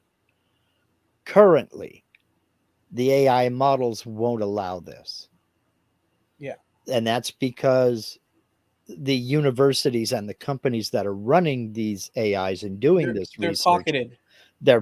they are pocketed, Yeah, and they won't allow you to go in and create malicious code. They've been programmed to not allow that kind of thing. So the exploits for websites and what have you, currently they say can't happen, but that's currently. And all of this technology, all of it began in universities and with government programs. So how long will it be before you and I are able to put together our own AI with, computers here at our home and be able to it's wild. access other data sets and tell our AI to do this, that, or the other thing? It's Because, wild. currently it's way more expensive than the average consumer could use. But then again, it wasn't that long ago that the PC was way more expensive than the average consumer could afford. And only major universities or government institutions had them. Now we've gone so far that it's in our friggin' pocket, and the number of people who own computers are in the minority. Most folks don't even bother with a computer because your phone is a computer. Yeah, there's a lot of disturbing things. Well, okay, so we've touched on. I mean, there's endless, but I'll just say this one other bit about this. I mean, there's more. There's so much more of it. Hmm. I mean, it's everywhere. It's insane. But I will say, um, one application just to throw in a curveball in terms of what Hmm. different things, and we don't know all the available possibilities. We just don't. There's no freaking way. I don't think there's a limit. That's okay. So for DNA, or well, yeah, in conjunction with the DNA, a guy, our archaeologist guy, Hmm. inputted prompts Hmm. and set up the situation so that AI would tell it Hmm. where the bones are buried, and AI plotted a Hmm. map across Europe, dude, with probability scales, gradients, Hmm. and actual dots showing to whatever scale percentage. But he did the thing in his, way Hmm. to get, the close. So they have the best places to dig. I mean, the benefits of this technology are numerous. Uh, uh, uh, it boggles the mind.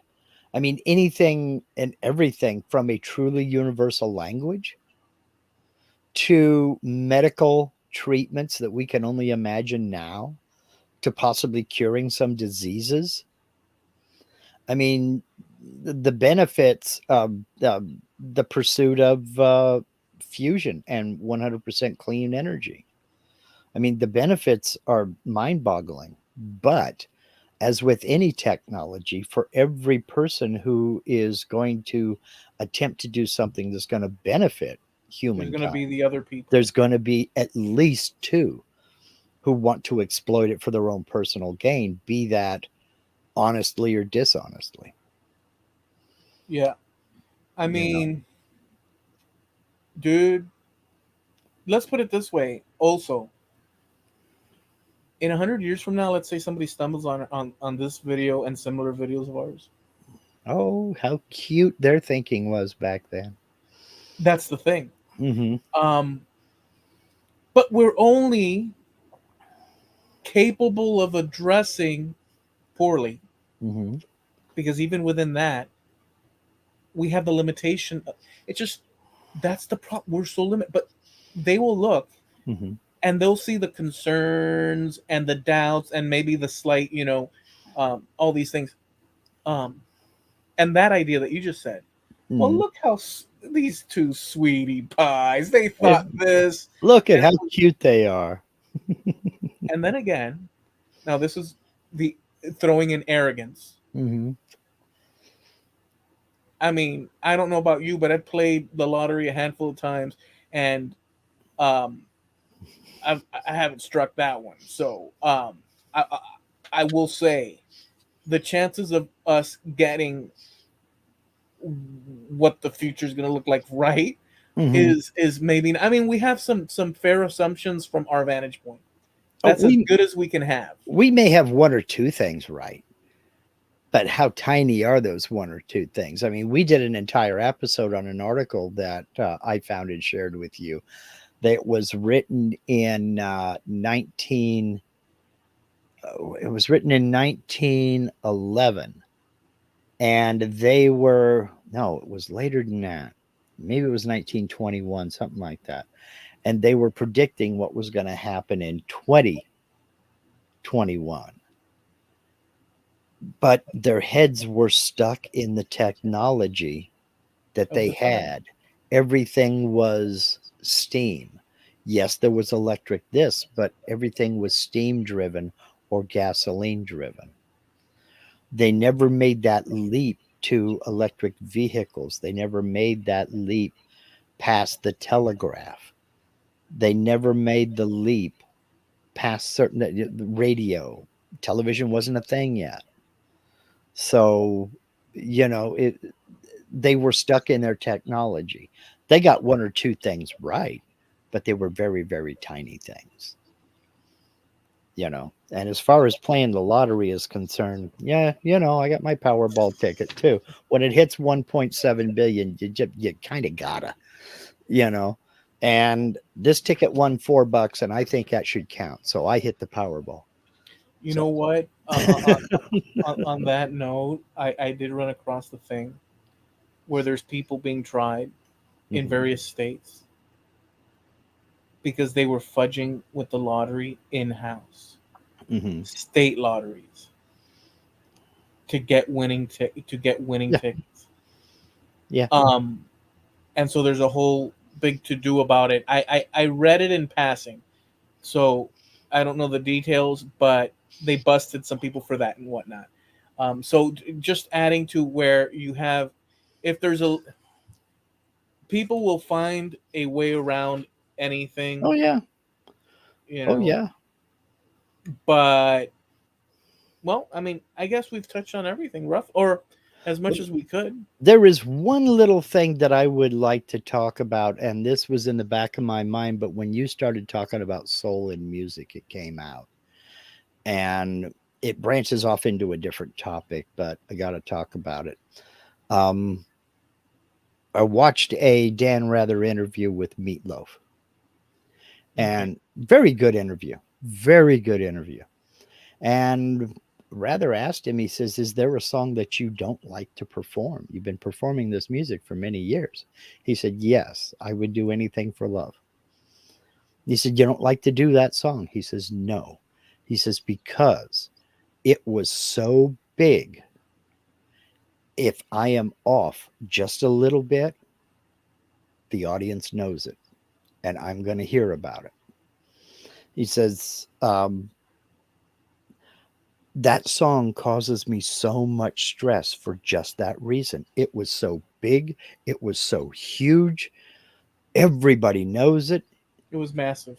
It was massive. Yeah. And if I screw it up, if I'm a little bit flat or I don't hit that high note, I hear about it the next day.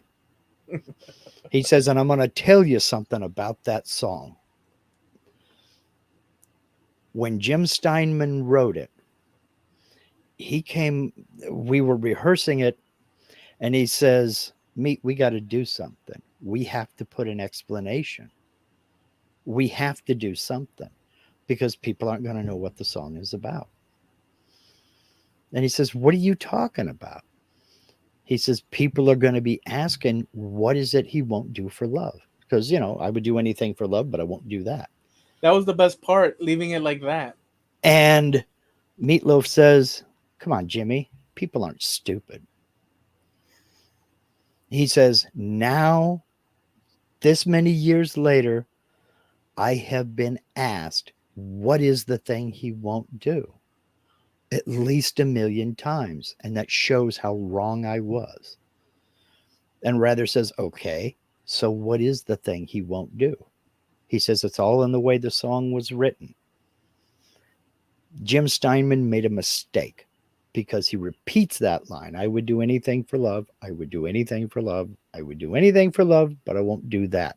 By the time you get to "I won't do that," you have forgotten the verse in front of it. The last line of the verse in front of it tells you what he won't do. It's in the very first verse. "I'll never forget the way you feel right now. Oh, no, no way.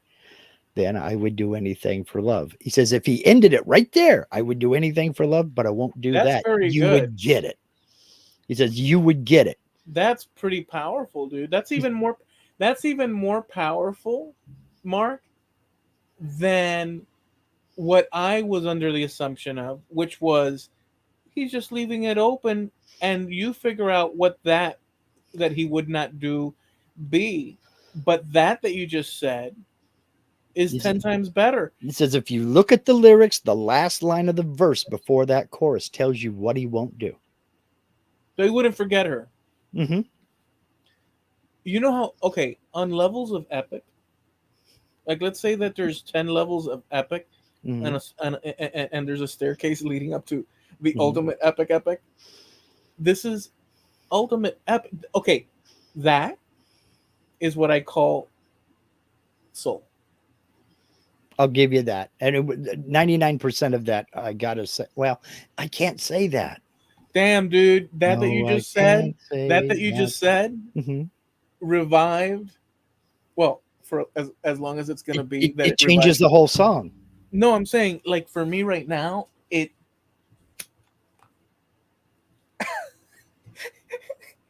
for me right now, it brought hope in the reality sauce that we're floating because that amount of clever and deeply, and you said it was an error in the thing, but it just so turned out that that error is majestic, dude.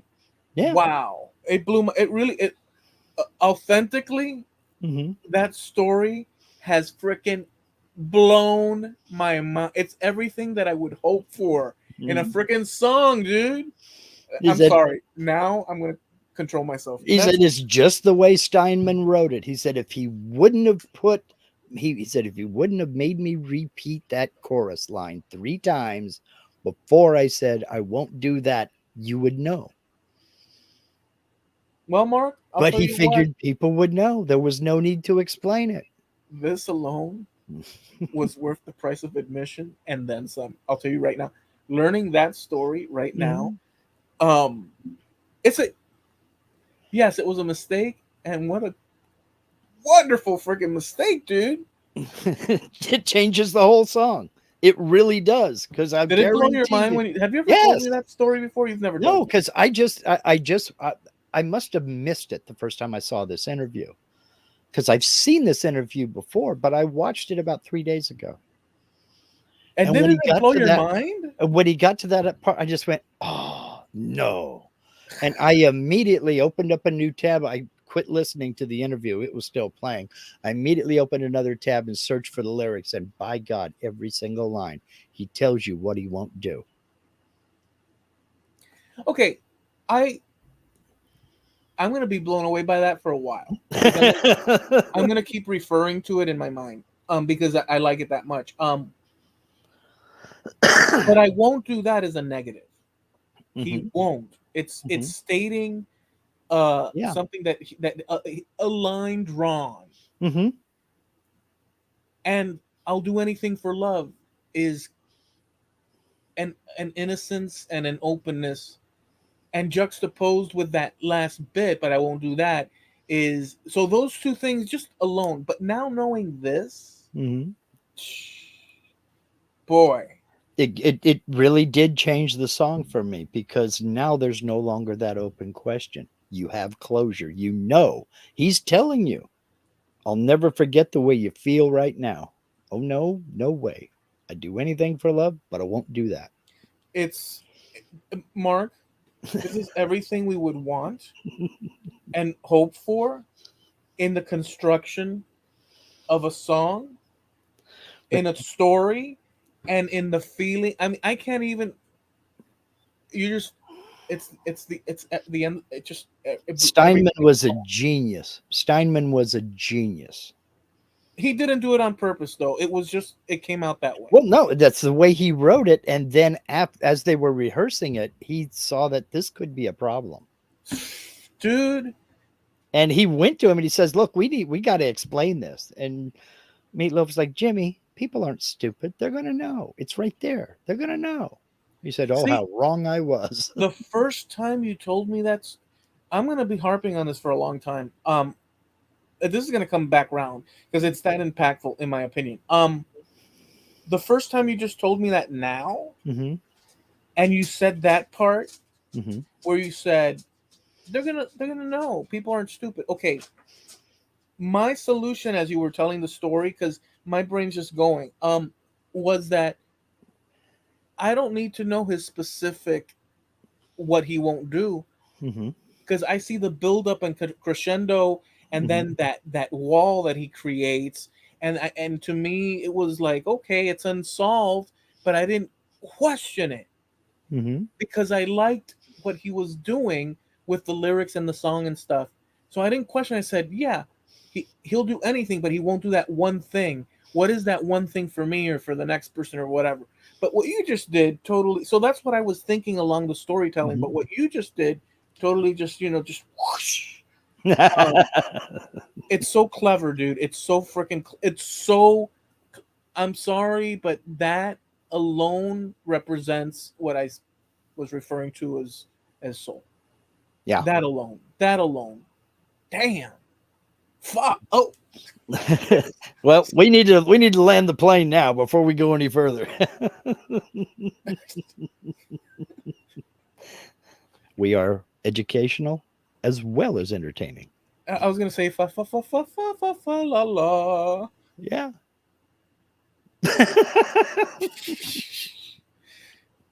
I can't believe this. Okay. All right. Because I really like Meatloaf. I've always liked. It was always that odd place to go in music back in the day. Mhm. Growing up, because Mhm. remember his second album was contemporary as I was coming up, but Yeah. not his first album. if I Oh remember right. man. His first album was a little bit older. Yeah, his first album was right around the year you were born. I think it was, well, that was 77, so a couple years after you were born. Yeah, so I But wasn't really at that time, obviously. From oh, everybody had that album. That was huge. It's still selling multiple 100,000 units today. It's still one of the biggest selling albums of all time. all right, so yeah, well, look, folks, 2 for 1 special this evening. I'll tell you what. If Yeah, wait, I got to check the calendar here. Ooh, next week is yeah, Halloween. We'll have to come up with a Halloween special. we'll do. You know what?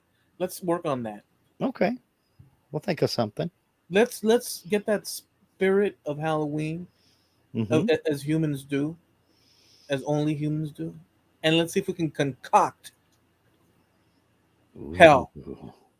We'll figure it out. All We'll right, work on it. all right. Any other Snow Crushers got to go? A big happy birthday for Snow Crusher, Yep. and he may not even hear that already. Anyways, He's we go already live long every gone. Tuesday, 9:30 Eastern, 6:30 Pacific Coast time here on the Trampled Underfoot Podcast Show on YouTube. We have a website, trampledunderfootpodcast.com, and you can catch a set of our past episodes there. You can download to your, and they're fun. They're fun to listen to on the go and stuff. Maybe you're heading to the Keys on the weekend. You want to Oh, hear Mark and I rapping about this and that. You can do that. And we also have a page on Facebook, Trampled Underfoot Podcast on Facebook. We usually post this and that over topics we talk about. So go check that out if you are curious. And we're sponsored by. Harneo Media. I know I tend to drag this part out, so I'm going to be very concise. If you're thinking of a website, if you're thinking of a web presence, there's no better way to do it than with Harneo Media. They're very competitively priced, 100% personalized service. You know him, you love him. He's here in the chat with us. Say hello to Steve and hit harnealmedia.com. That's HARNEAL media.com, sponsor of Trampled Underfoot Podcast.com. All right. Well, I enjoyed it thoroughly. The Me ending too. came out right. It just did. It just no, dude. I can't believe it. Anyways, um, folks, have a great one. Enjoy the rest of your week. Be safe, but do the things that you enjoy. As long as you're not hurting anybody or dragging someone into an underground dungeon and chaining them up. Enjoy yourselves, and we'll catch you here next week. Have a good one, y'all. See ya. Peace. Awkward wave.